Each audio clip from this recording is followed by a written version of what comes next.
Hey guys, it's Danny with Words Are Matter here with a fully unsolicited quantum languaging hack for my yoga teacher.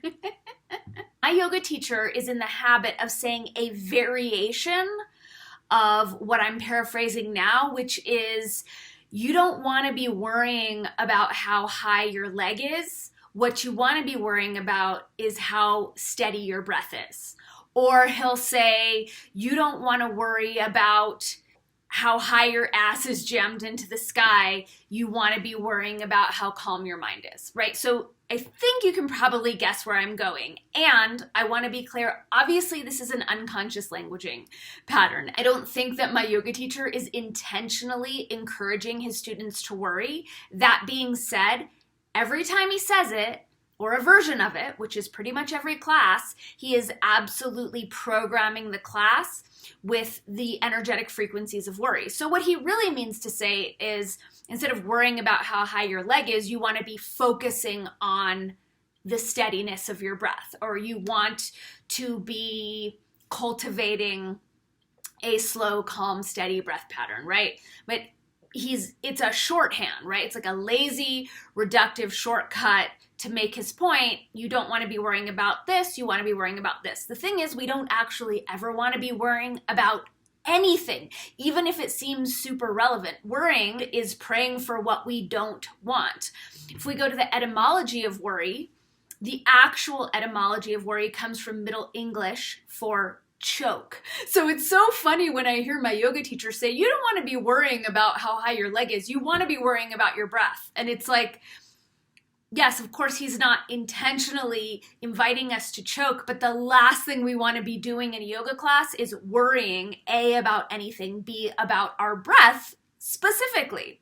Another connotation of the word worry is like neuroses, right? It's a disturbed mental state.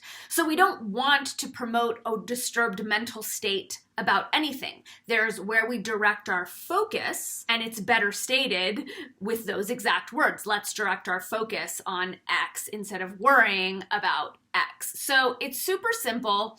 I'm inviting my favorite yoga teacher to be more mindful of his languaging, and instead of directing his students to worry about the quality of their breath, to instead be a bit more specific and instruct them to focus their attention on the quality of their breath. Remember, this might seem like nitpicky semantics, but the reality is that our subconscious minds are very literal. And the frequencies of neuroses, choking, disturbed mindset are all encoded in that word worry. So when my yoga teacher gives his students the directive to worry, the subconscious mind is picking up on all of the nuanced metadata encoded in that word, including mental unrest, choking, what have you. So super simple. Being more specific with our languaging, worrying about absolutely nothing, because worrying is praying for what we don't want.